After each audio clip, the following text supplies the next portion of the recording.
espero que todos vocês estejam muito bem, né? Hoje nós temos aula de matemática na data do dia 16 de abril, tá bom? 16/4. Vamos continuar trabalhando com comparação de quantidades. As páginas que serão realizadas serão as 32 e 33. Então, abra o livro nessas páginas e já coloca a data do dia 14/4 aí, tá bom? Antes da gente começar, quero falar pra vocês que eu estou com muita saudade de todos vocês, tá bom? E aí, eu sei que esse tempo que a gente tá passando longe, quando a gente se vê vai ser aquela euforia toda, mas todos nós ansiamos por esse momento em que a gente vai acordar e vai ter a ideia de que a gente vai vir para o nosso trabalho e a gente vai dar aula para vocês, vai encontrar vocês e vamos nos abraçar e vamos estudar, aprender e voltar a conviver todos nós juntos, tá bom? Vamos começar a nossa aula. Nós temos a atividade 10 da página 32, tá bom? Essa atividade, nós vamos observar alguns modelos de bonés que foram produzidos na fábrica onde o Cássio trabalha, tá bom? Nós temos boné amarelo, vermelho, verde e azul. Na tabela a seguir está a quantidade de bonés que essa fábrica produziu nos 2 primeiros meses do ano. Então nós temos janeiro e fevereiro aqui. As cores. Amarelo, em janeiro foi produzido 2.890, em fevereiro 1.900. Vermelho foi produzido 1.500 e em fevereiro 1.400. Verde foi produzido 2.099 em janeiro e em fevereiro 1.980. Azul foi produzido em janeiro 1.089 e em fevereiro 2050. A letra A. Em que mês foram produzidos mais bonés verdes? Então nós vamos olhar aqui. Verde. Em que mês foi produzido? Mais. Em janeiro ou fevereiro? Então nós observamos aqui que foi em janeiro, tá bom? A letra B. Em que mês foram produzidos menos bonés amarelos? Então vamos aqui para o amarelo. Menos bonés amarelos. Em janeiro foi 2.890 e em fevereiro 1.900. Então a gente viu que foi em fevereiro, tá bom? A letra C. Que cor de boné teve sua menor produção em janeiro do que em fevereiro? Então nós vamos olhar. Teve a sua menor produção em janeiro, vai ter menor em janeiro do que em fevereiro. Aqui o amarelo foi maior em janeiro, que foi 2.890, né? O vermelho foi maior em janeiro, vamos observar. Aqui o verde foi maior também em janeiro. E o azul a gente viu que foi 1.089 e assim ele foi menor que fevereiro. Então a gente viu que foi o azul, ok? Letra D.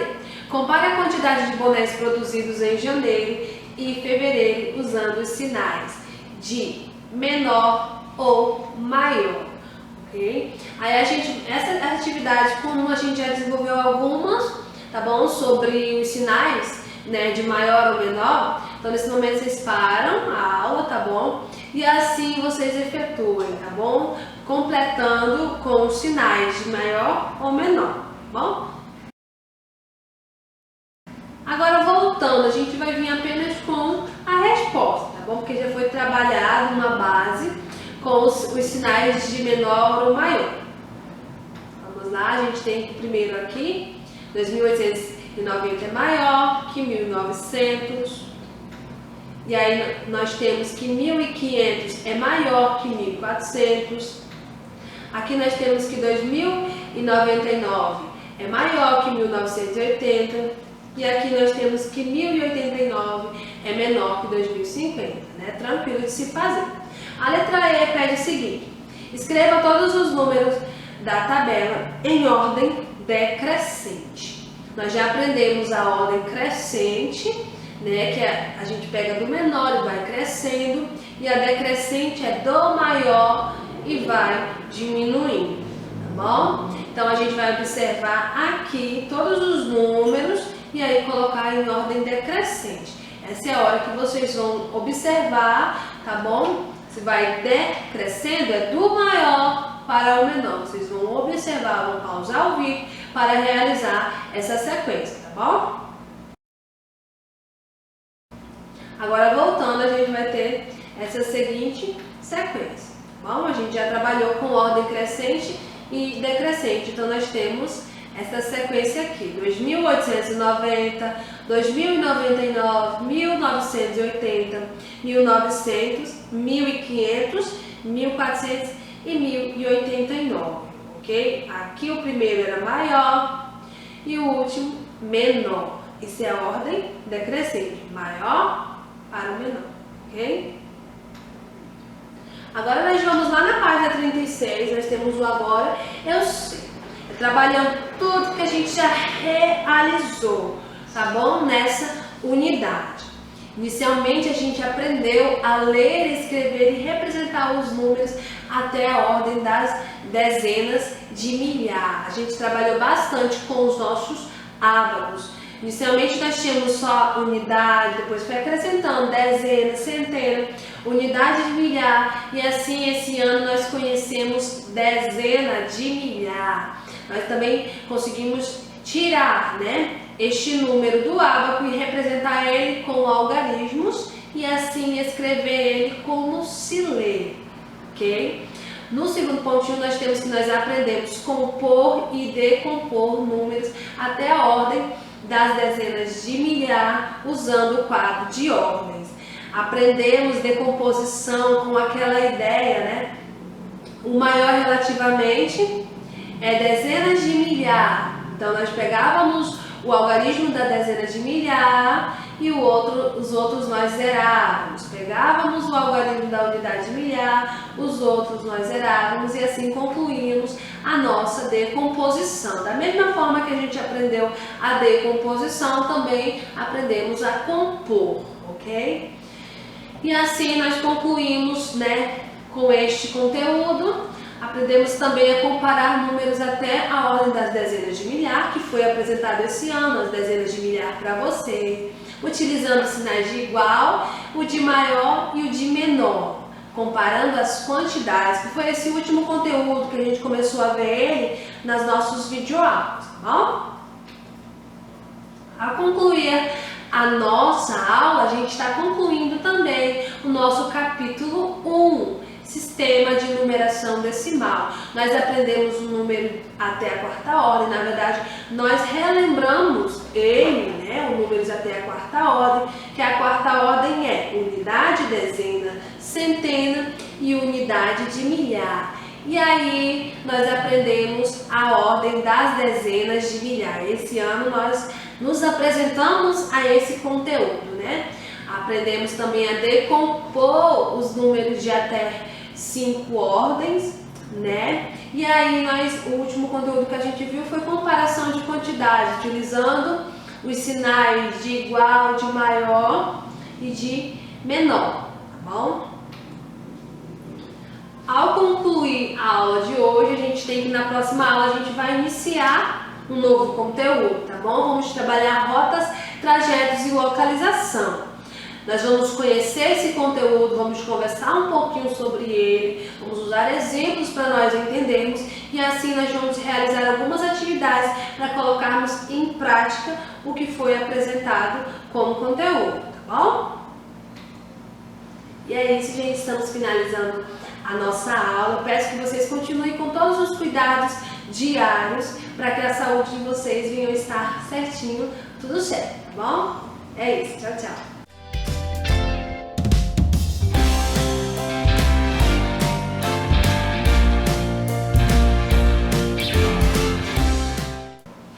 Students, how are you? Hoje é a nossa quinta aula de inglês, dia 16 de abril. Pega seu livro de inglês, já vai abrindo ele aí na página 24. Mas antes de iniciarmos aí já com exercícios e tal, vamos dar uma revisadinha no modal verbo can. Lembra o modal verbo can, que era o assunto, nosso tema da aula passada? Hoje é a revisão dele, então vamos lá. Forma afirmativa. Eu tenho meu sujeito Mike, I and she. Forma afirmativa eu vou usar o can. Quando for negativa, can't, eu sei que eu tenho um not aqui no meio. Posso usar can't ou cannot, tá? As duas formas são negativas. E quando for question, vem o can na frente, pronome em seguida e o verbo principal. E a gente sabe também que para responder essas questions é short answer, yes ou no, tá? Lembrando, afirma 2 vezes, nega 2 vezes também. Então vamos lá. Tem um exercício aí da página 24 que precisa de áudio. Então, agora pega o seu lápis, sua borracha e vai marcando. Você vai fazer uma marcação, esse tipo um Vzinho que tem aqui em cima, quando conseguir, quando for can, for uma afirmativa. E vai ser um X aqui, quando for negativa, quando for can't, tá? Então, vou rodar o áudio para vocês e vocês vão aí marcando no livro de vocês. 4. Listen and mark. Emma and Mia can dance, but they can't sing. Emma can ride a bike, but Mia can't ride a bike. Emma and Mia can't speak French. They can draw.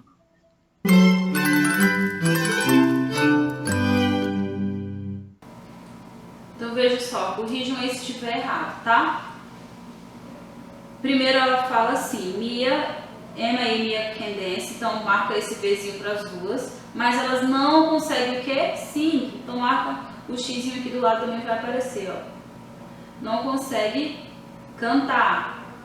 Elas conseguem falar francês? As duas? Não. Agora Emma can ride a bike, but Mia can't ride a bike. Por último, só uma delas consegue desenhar. Uma não, as duas conseguem desenhar. Esse aqui era para ser um Vzinho, tá bom? Tem um V em cima, tem um X embaixo, mas pode marcar um Vzinho aqui, porque a frase diz o seguinte, they can draw, elas conseguem desenhar. Então, adiante, a gente tem um exercício da página 25, que é de listen, é apenas leitura, acompanha a leitura, tá? Então, vamos lá, tem um áudio aqui também. Look and listen. Can Pedro sing? Yes, he can. Can Emma sing? No, she can't. Emma, can we dance really well? Yes, we can.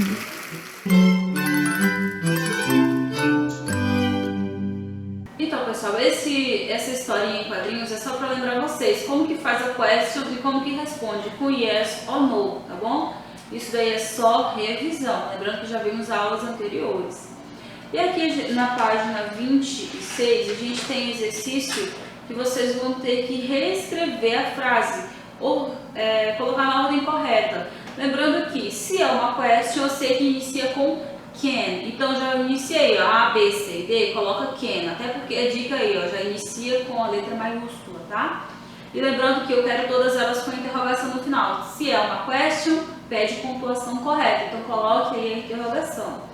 Dá um pause no vídeo e volta para corrigir. Let's correct now. Vamos lá, letra A. Como é que fica a letra A? Can Emma dance? Coloca uma interrogaçãozinha aí, tá, pessoal? A letra B, como é que fica? Can Pedro read French? Ele consegue ler francês? C. Can Yoto sing a song? E D. Can we dance really well? São perguntas, a gente não pediu aí resposta, tá bom? É só para você reorganizar. Tem a estrutura can, sujeito e verbo principal. Agora vamos partir para o exercício número 2. Esse exercício aí são questões de respostas pessoais. Então, número 2, respostas pessoais. Então, se for eu a professora da pergunta, que está perguntando, letra A, can your teacher sing? Se for eu, vou logo dizer para vocês, no. Então, no, she can't. Ela não consegue cantar. Letra B, can your best friend read English? O seu melhor amigo ou melhor amiga consegue ler inglês? Se a resposta for sim, yes, he ou she can. Se for não, no, she, que eu she para ela e he para ele, no, she can't ou no, he can't. A letra C, can your cousin play soccer? A palavra cousin é prima, eu utilizo para prima ou primo, do mesmo jeito no inglês, tá? Cousin serve tanto para mulher quanto para homem. Então, o seu primo ou prima consegue jogar futebol? Se sim, coloca lá yes, she can, se for uma prima, ou yes, he can, se for primo. Agora, se não conseguir, se não souber, se ele não sabe ou ela não sabe jogar futebol, no, she can't, ou no, he can't para ele, tá? He para ele, she para ela. Agora, pergunta pessoal para vocês. Para vocês não, sorry, para o pet de vocês, seja lá um gato, um cachorro, algum animalzinho que você tem em casa. Can your pet play ball? Can your pet play ball? Se sim, você vai utilizar aí ó, o it, que é usado para bichos. Yes, it can. Agora, se for não, no, it can't.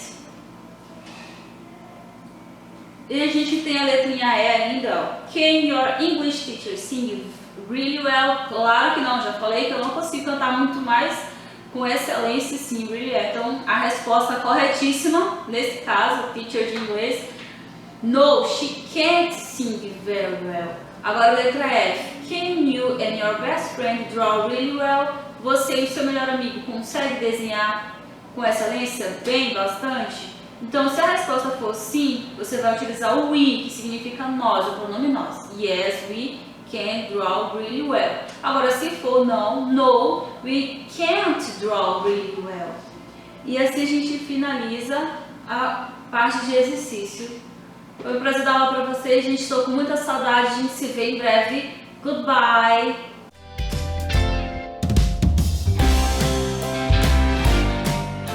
Olá, quarto ano! Olha, nós aqui de novo. Sou a professora Disneide, professora de Geografia. Vamos aí a mais uma aula, né, de Geografia. Hoje, dia 16/4/2020, nós vamos basicamente fazer um resumo de tudo aquilo que nós vimos nas nossas aulas de Geografia. Olha só, primeiramente, quero que vocês façam a releitura aí de todo o conteúdo, né, sobre as questões das nossas cidades, das nossas regiões também. Quero que vocês estudem também as cidades e os estados. Quero que vocês coloquem e memorizem aí na cabeça de vocês os estados e basicamente as regiões, como é que está dividida a região norte, quais os estados da região norte, quais os estados da região sul, quais os estados, né, da região nordeste. Eu quero que vocês memorizem um pouquinho aí, ó. No livro de vocês tem, falando um pouquinho dos estados, e se não tiver aí, pegue um mapa, pesquisem aí um pouquinho, certo? O que nós vimos aí? Além do globo terrestre, há um mapa que chamamos de planisfério, no qual é possível representar toda a superfície da Terra. Nós estudamos aí sobre o globo terrestre, né? O que é o globo terrestre? O que é um planisfério? O globo terrestre, basicamente, é o globo em si. E o planisfério? O planisfério é o mapa em que nós vimos em um todo, certo? Vimos também que o Brasil ele é o quinto maior país em extensão territorial do mundo, né? E é o maior país da América do Sul. Vimos também sobre as linhas imaginárias. Como é que são chamadas essas linhas imaginárias? São chamadas de paralelos e meridianos, que cruzam, né, o globo terrestre no sentido horizontal e vertical. Olha só, vimos também sobre essas características aí, certo? Vimos aí que a linha do Equador ela vai dividir a Terra em dois hemisférios. Quais são os dois hemisférios? Norte e Sul. Então, a linha do Equador ela vai dividir a Terra em dois hemisférios. O que nós vimos também? Sobre os meridianos. Os meridianos, eles são linhas imaginárias o quê? Verticais, traçadas no globo terrestre. O principal meridiano é o meridiano de Greenwich. Olha só que legal. Além disso, nós vimos também sobre o que? Os bairros, né? Os bairros, municípios, estados. Sobre a função de cada um deles. Qual a função aí dos estados, o que eles representam dentro dessas divisas, né? Por exemplo, eu falei para vocês sobre os limites e as divisas. O que são limites? O que são divisas? Os limites e as divisas, eles podem ser representados de duas maneiras, tanto de maneira natural como de maneira humanizada. Mas, professora, eu não lembro, como assim? Dá um exemplo, beleza? Maneira natural, vegetação, os rios. Se eu estou aqui no Brasil, vou para a Bolívia, qual é o limite? O que divide o Brasil da Bolívia? O que vai dividir? É o limite natural, é o rio, né, que vai dividir aí as duas divisas. Se eu estou viajando na estrada, estou por aí viajando de carro, estou chegando em outro estado, o que pode dividir um estado do outro? Pode ser uma ponte ela pode estar dividindo um estado do outro. Então esse é um limite o quê? Humanizado. Limite humanizado é aquilo que o homem transforma, aquilo que o homem faz. A estrada, a ponte, limite natural, aquilo que vem da natureza, que o homem ainda não modificou. Os rios, né? A vegetação. Então, esses são os limites e divisas aí que nós vimos também dentro do conteúdo de geografia. Em relação aí à questão dos estados, que nós vimos aí a função de cada um deles, a participação da sociedade dentro do espaço geográfico. Falei sobre a questão do voto, né? O voto, para que serve o voto? Como é que o voto é feito? O voto é obrigatório? Passei um exercíciozinho aí para vocês também fazerem, né? Sobre a questão aí das cidades e dos locais. O que nós vimos aí também sobre conteúdo de geografia, a questão do território brasileiro. O território brasileiro ele é formado por 26 estados em uma unidade federativa. Então, fizemos a brincadeira em sala de aula muito divertida também, né, sobre os estados brasileiros. Então, o território do Brasil ele é dividido basicamente em regiões. Passei para vocês sobre as regiões. Quais são as regiões? Região Norte, Sul, Sudeste, Centro-Oeste e Nordeste, né? São as 5 regiões que nós temos aí. E aí o que nós vimos também em relação à disciplina de geografia? Sobre os representantes do nosso país, senadores, presidentes, governadores, sobre a função de cada um deles. Então vocês vão estar revisando aí essas aulas, vão estar lendo, fazendo as atividades para que nas próximas aulas nós possamos aí ver novamente como é que a gente vai trabalhar cada um deles aí, certo? Então, boa aula para vocês e um bom final de semana.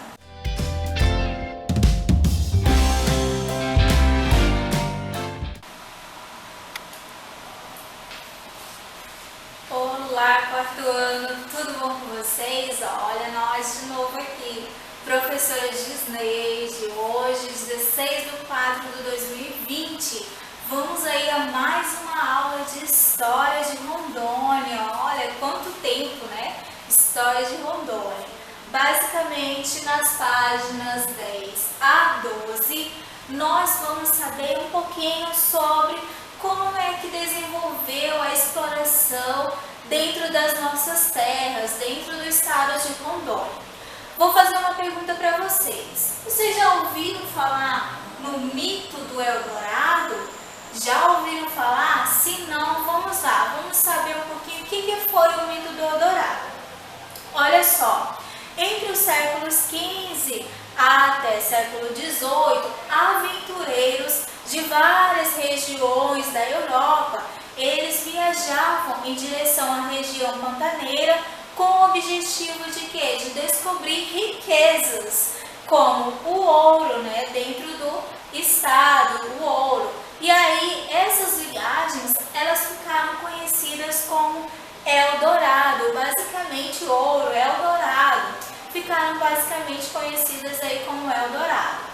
Segundo essa lenda, é uma lenda indígena, segundo essa lenda, indígenas, né, ou Manoa ou Eldorado, como ficou conhecido, para os espanhóis e os portugueses, existia uma cidade na nossa região.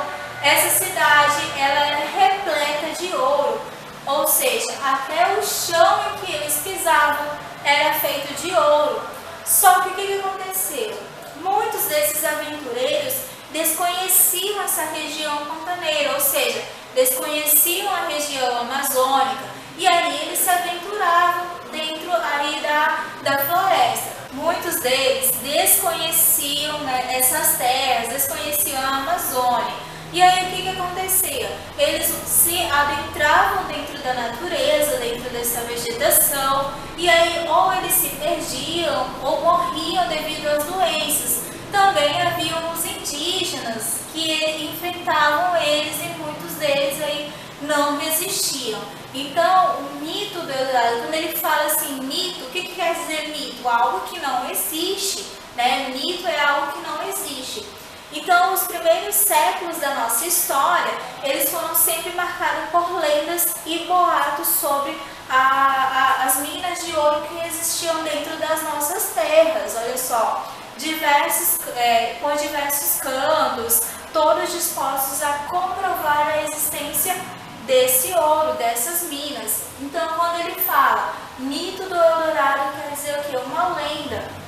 E essa lenda, ela ia se estendendo por várias regiões. Várias pessoas inventavam várias coisas. Não, essa cidade existe porque eu já vi, não sei o quê.